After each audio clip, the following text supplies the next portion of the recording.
আপুনি হিটলাৰী কায়দাৰে এই মানুহখিনিক আপুনি নুঠাব। উঠালে কিন্তু ক্ষতিপূৰণ দিব লাগিব। হাইকোৰ্টে কিন্তু আপোনাক নেৰিব। এই মানুহখিনিক পুৰস্কৃত কৰিব লাগে। কিন্তু আপোনালোকে অসম চৰকাৰ মুখ্যমন্ত্ৰী আপুনি মানুহখিনিক শাস্তি দিব বিচাৰিছে, বুলডোজ কৰিব বিচাৰিছে। এতিয়া মুখ্যমন্ত্ৰীৰ নাও ডুবিব ধৰি আছে। তিনকেকা চাহাৰা এনেকুৱা কিছুমান মানুহৰ তেখেতে সহায় লৈ আছে, চাহাৰা লৈ আছে, যিবিলাকৰ কি আছে ন কওকচোন আপুনি। অসমৰ মুখ্যমন্ত্ৰীৰ আগত আহ্বান জনাইছোঁ, আপুনি হিটলাৰী কায়দাৰে এই মানুহখিনিক আপুনি নুঠাব। উঠালে কিন্তু ক্ষতিপূৰণ দিব লাগিব। হাইকোৰ্টে কিন্তু আপোনাক নেৰিব। আপোনালোকে অনুমতি দিয়াৰ পিছত মানুহখিনি ঘৰ বনাইছে, আপোনালোকে অনুমতি দিয়াৰ পিছত মানুহখিনি ঘৰ দোকান বনাইছে। গতিকে এই দোকান আৰু ঘৰ চৰকাৰে অনুমতি দিয়াৰ পিছত কিয় মানুহখিনিক অনুমতি তাত দিলে?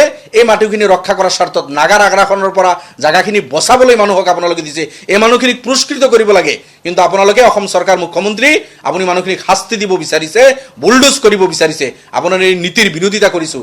কাম আদায় হৈ গ'ল, বিপদমুক্ত হৈ গ'ল। এতিয়া নাগাৰ আগ্ৰাসনৰ পৰা মানুহখিনি আমাক বচাই দিলে, অসমৰ মাটি অসমে ৰাখিলে।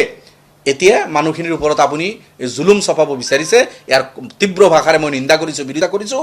শ্বেল্টাৰ নোহোৱাকৈ, ৰিহেবিলিটেশ্যন নকৰাকৈ, একমডেশ্যন নকৰাকৈ যাতে এই মানুহখিনিক উচ্ছেদ কৰা নহয়, আৰু হাইকোৰ্ট সুপ্ৰিম কোৰ্টৰ উচ্ছেদৰ মেটাৰত যিবিলাক ইনষ্ট্ৰাকশ্যন দিয়া আছে সেইবিলাক যাতে ভাইলেশ্যন কৰা নহয়, মুখ্যমন্ত্ৰীক আহ্বান জনাইছোঁ। প্ৰয়াত গোলাপ বৰবৰা দেৱ তেখেতে যেতিয়া মুখ্যমন্ত্ৰী আছিল, এই মানুহখিনিক তাতে নি বহাইছিল। কিয় বহাইছিল তাৰ এটা বেকগ্ৰাউণ্ড আছে। কাৰণ এই মানুহখিনি নাগাই আগ্ৰাসন কৰে এই মাটিখিনি। কাৰণ নাগালেণ্ড বৰ্ডাৰ, নাগাই আহি আমাৰ অসমৰ মাটি দখল কৰে। ঠিক তেনেকৈ বৰ কাজিয়াও হৈ থাকে মাজে সময়ে। তেতিয়া সেই জেগাখিনিত কিছুমানক মাতি নি বহাইছিল যে মানুহ বহিলে নাগাই আহি আমাৰ অসমৰ মাটি দখল কৰিব নোৱাৰিব। এইটো 77-78ত বহাইছিল মানুহখিনিক। তেতিয়াৰ পৰা আজিলৈকে সেই মানুহখিনি তাতে আছে। কোনোবা 80ত আছে, 90ত আছে। এনেকুৱা 20, 25, 30, 40 বছৰৰ পৰা সেই মানুহখিনি তাতে বসতি স্থাপন কৰি আছে, ঘৰ বনাইছে। তেখেতসকলে খেতি বাতি কৰি খাই আছে, দুখীয়া মানুহ। কিন্তু চাব দে এই মানুহখিনিক চৰকাৰে বহালে, গোলাপ বৰবৰাৰ সময়ত চৰকাৰে বহালে। আৰু এই ফৰেষ্ট ডিপাৰ্টমেণ্টৰ DFৰ ফালৰ পৰা বা ফৰেষ্টৰ ফালৰ পৰা যিমান মানুহ আছে গোটেইখিনি মানুহৰ নাম তেখেতসকলে এণ্ট্ৰি কৰিলে আৰু ৰেজিষ্টাৰ মেইনটেইন কৰি আছে।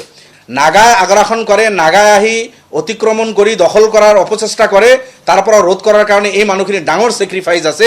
এই দুৰ্ভগীয়া মানুহখিনি চৰকাৰক সহযোগ কৰে, ফৰেষ্ট ডিপাৰ্টমেণ্টৰ মানুহক সহযোগ কৰি নাগাৰ হাতৰ পৰা অসমৰ মাটিখিনি তেখেতসকলে বচাই ৰাখিলে, নাগাক দখল কৰিব নিদিলে। তো মানুহখিনি কিমান ডাঙৰ কণ্ট্ৰিবিউশ্যন। কিন্তু আজি এই মানুহখিনিক মুখ্যমন্ত্ৰী ইলজাম দি আছে। মুখ্যমন্ত্ৰী আপুনি খুব ভাল কৰি থকা নাই। এই দুখীয়া গৰীব মানুহক এনেকুৱা ভয় ভীতি দেখাই, তেখেতসকলক এনেকুৱা অত্যাচাৰ কৰি তাৰ পৰা খেদি নপঠাব। আপুনি এই কাম কিন্তু নকৰিব, ইয়াৰ পৰিণাম ভাল নহয়। হিন্দীত এটা প্ৰবাদ বাক্য আছে, ডুবতে কো তিনকা কা চাহাৰা। ভেৰি ইম্পৰ্টেণ্ট ফ্ৰেজ হয় এইটো।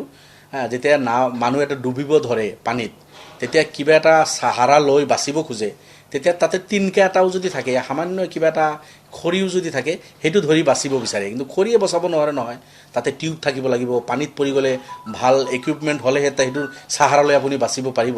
এতিয়া মুখ্যমন্ত্ৰীৰ নাও ডুবিব ধৰি আছে, তিনকেকা চাহাৰা এনেকুৱা কিছুমান মানুহৰ তেখেতে সহায় লৈ আছে, চাহাৰা লৈ আছে, যিবিলাকৰ কি আছে ন কওকচোন আপুনি।